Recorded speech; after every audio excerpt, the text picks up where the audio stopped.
So, hello everyone, welcome to the next part of the my video. Mm, so I hope, though I'm not very much clear, camera is like that. I'll be buying after gaining some followers and everything. Okay, let's go ahead and I am sharing my screen and we'll be doing today case questions. Okay, so case questions are an important part of an interview. They want to see what you will be doing in a certain situation. So case is basically they will be giving you a situation and seeing how you go around, how you play around and make your way forward. Okay. So the case question, consultants versus PMs. If you have prepared for management consultant, you should be aware that consulting cases are just similar enough to PM case interview. Okay. So both the cases consulting, this will be helpful for those guys who are preparing for consulting interviews also. Okay. Management consultant at firms such as McKinsey, Bain, and BCG have a different set of responsibilities than a PM. Consultants generally look at a firm broadly, spend weeks or months gathering data, and then tackle big pictures problems such as should be.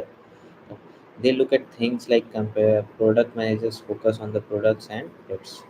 So let's go ahead. So what interviews look at? They look at whether you are able to structure a problem. Okay, so what this mean, like whatever the problem they gave, like whether you are able to understand the problem by asking open-ended questions, and whether you are able to break down the problems. Okay, whether you are targeting the right market, or whether you are using right framework. So strong instincts. So like be very much proactive. Don't be lousy or something. Be active and ask good questions. Uh, Present good answers. Drive, not write.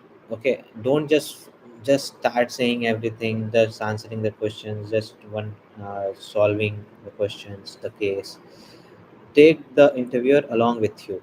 Okay, uh, like ask questions, discuss over a particular point, tell him what you are thinking right now, and these things are very much helpful. So see, whenever we are in our colleges also, we are taught different frameworks. These frameworks are very much helpful. Don't try to apply it forcefully, but these frameworks are very much helpful when you are tackling some questions, some cases. So you can go ahead and mention these frameworks, and this will give your answer a structure. Okay, your answers will be getting structures.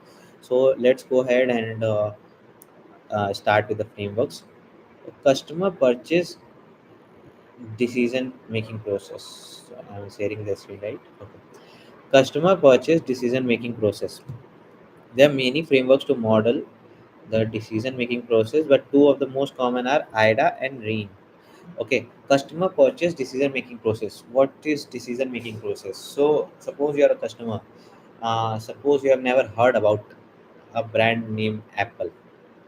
Okay, oh, how you will do that? Like how everything happens so that you go on and buy a phone from Apple. Okay, so what you will be going through? This is a very interesting thing. So you follow a certain process. Okay, first you get aware about like about the product. So this awareness can be from anything, like you see other people using smartphones or particular of that brand only. Okay, or any other brand. Okay, so you see that you are able to learn things, you are able to talk to people, you are able to watch movie, play games. So this generates some interest, whatever you like to do, and if that product is providing you, you generate some interest. Okay, then you desire, then you like you also want that product. Okay, you you are like, I need to have that product because that's going to solve my this particular problem. Okay, and finally you go ahead, you do the research, and you buy that product. Okay, you finally buy that product, and there's also something called that can be included here, like nurture or something to go ahead and maintain the relationship after buying. So think yourself as a business owner now. Okay, so you have to provide, understand the feedback, the problems, and have to nurture the relationship. So there is another, like, uh, just one second. You need to snappy heading. Okay, so in here it's also mentioned that how you can grab the attention. You can send, you people do through ads. People use influencers right nowadays. People do marketing of all sorts, digital marketing. They go to LinkedIn. They use their blogs. They create ads. They pay influencers to showcase the product. Okay, now that you have customer, you need to get them interested in your offering. So there are many products in the like, what will you be providing? There are many products in the market, right?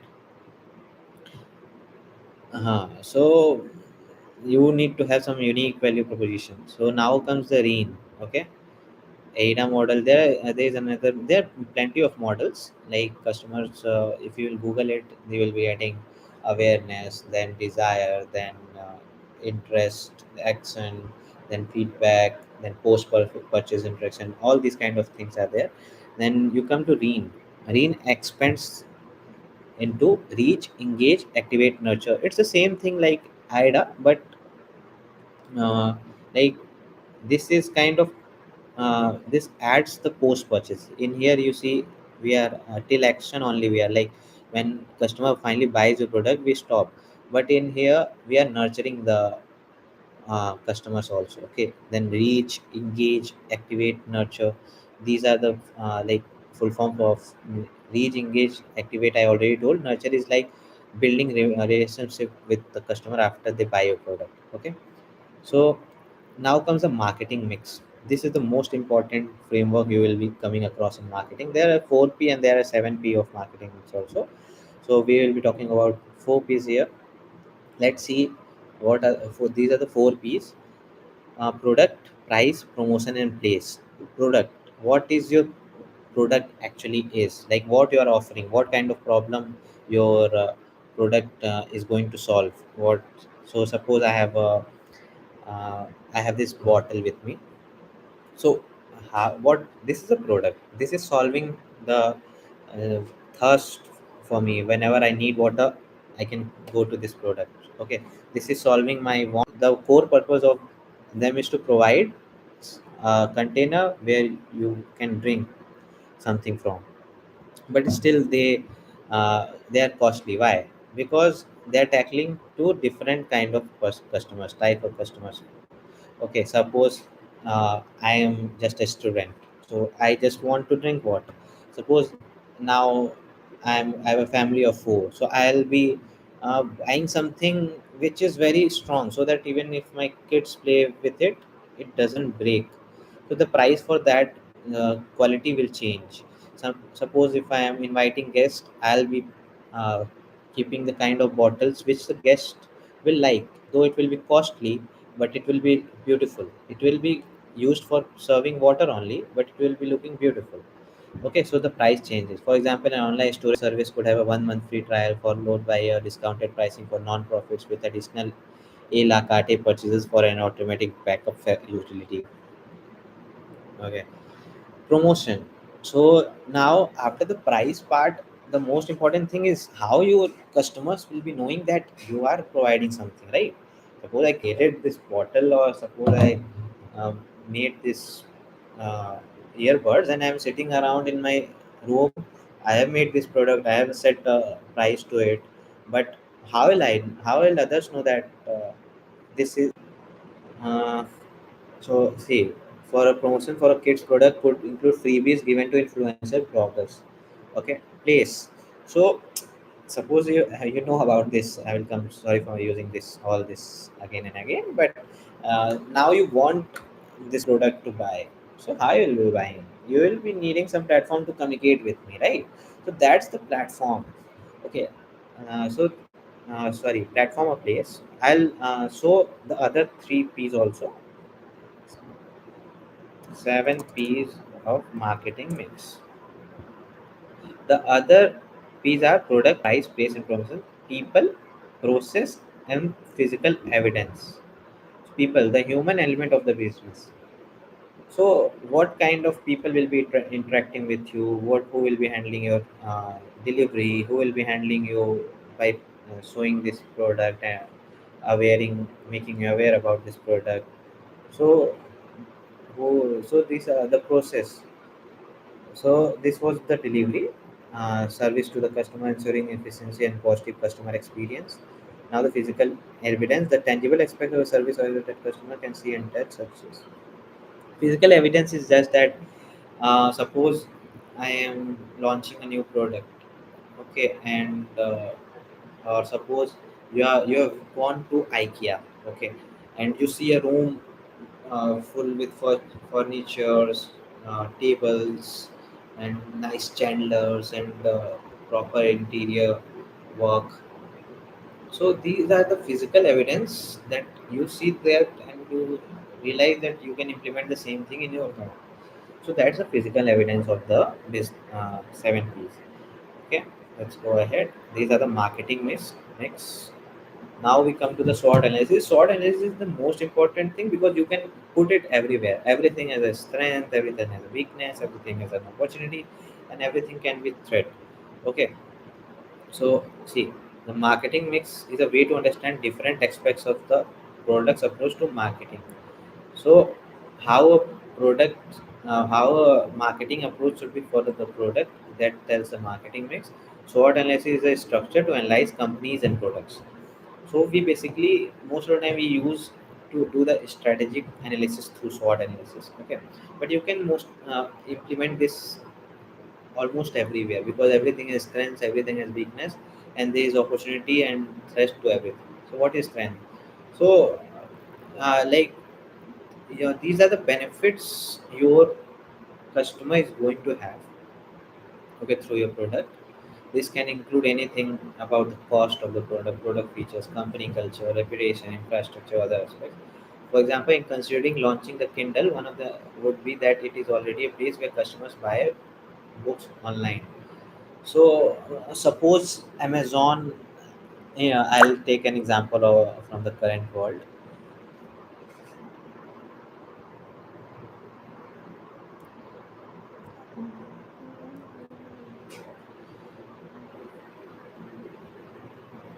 Yeah, I'll be taking example from the current world. Okay, suppose uh, mm,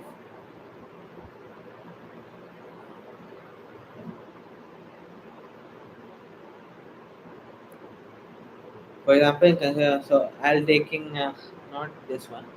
Let me think of Amazon Exchange would be what we talk again. Okay, yeah, HUL. Let's take example of HUL, Hindustan Unilever Limited.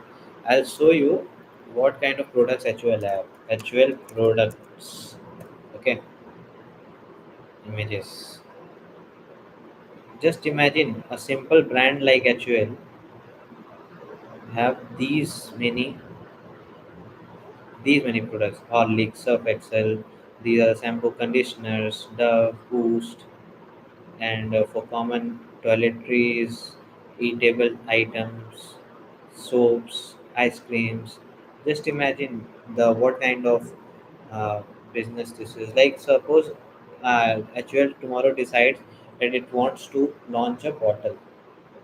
So it it has experience of all these products. Okay, it has the right distribution network. It can ask its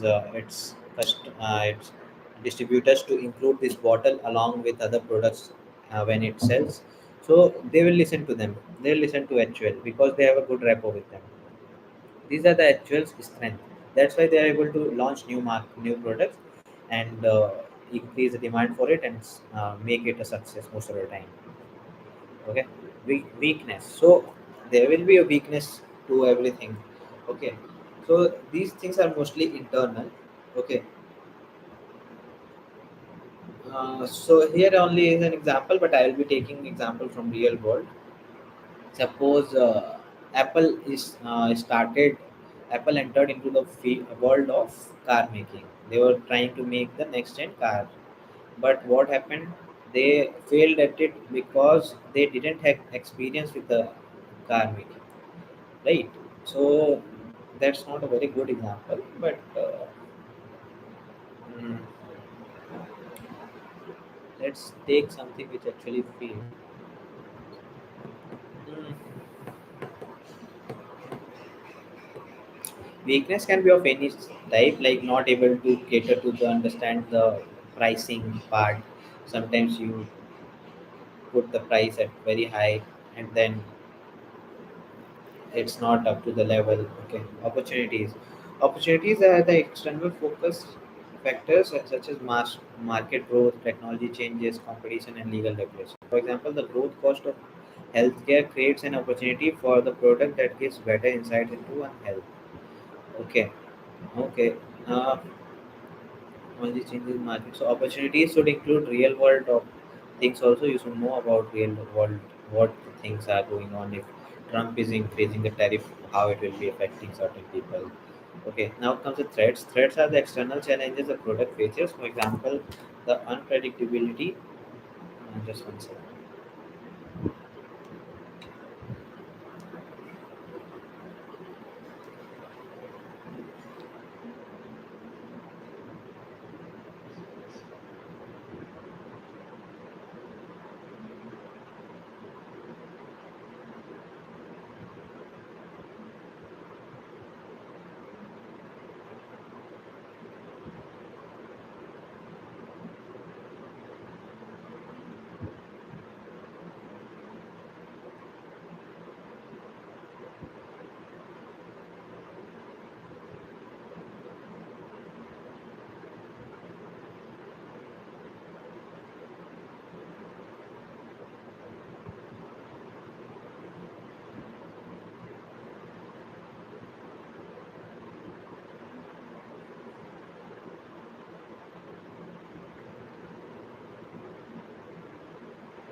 Okay, the following metrics represent the SWOT structure. So if it is good and if it is internal, then it's a strength. If it is bad and it's internal, it's weakness. If it's external and it's good, then opportunities, and then threats. Threats are the external challenge a product face. Just imagine Nokia and BlackBerry dominating the market in 2008, the smartphone market, but Apple came and they completely took over the market share of both Nokia and BlackBerry. It completely destroyed BlackBerry. So these are the threats. Okay, these are external challenges that should be there. Okay, the five C's. Situational Trump implementing 100% tariff, 50% tariff is a threat or external threat. So you want a business which is external entirely dependent on the exports will be suffering from that. The five C's situation analysis. These are the five C's, and these are to check the overview of the environment for a product or decision. Okay. Situational analysis. Okay. So these are the company. This encompasses all the aspects of a company, including its product, culture, strategy, brand reputation, strength, weaknesses, infrastructures. Competitors include direct competitors, potential competitors, substitute products. For each of these are discussed, including cost, market share, trade-off, positioning, myths, and potential future decisions. Okay. Customers, this include aspects such as demographic, purchase behavior, market size, distribution channels, customer needs, and wants. Collaborators include suppliers, distributors, partnerships. Okay, climate includes regulation, technological. So climate is basically the uh, government rules and regulations. Okay, this is the environment which we are working. Right, a hostile climate can kill a business decision, with a positive one can be a positive. Okay. This framework can guide discussion on whether a company should launch a product, what the company's strategy should be. Okay, this is for using a launching approach. This will help the whether companies should pursue an opportunity but also strategy help decide not only whether a company should pursue an opportunity but also what strategies would further that pursuit. Okay, this one was a full one. Mhm.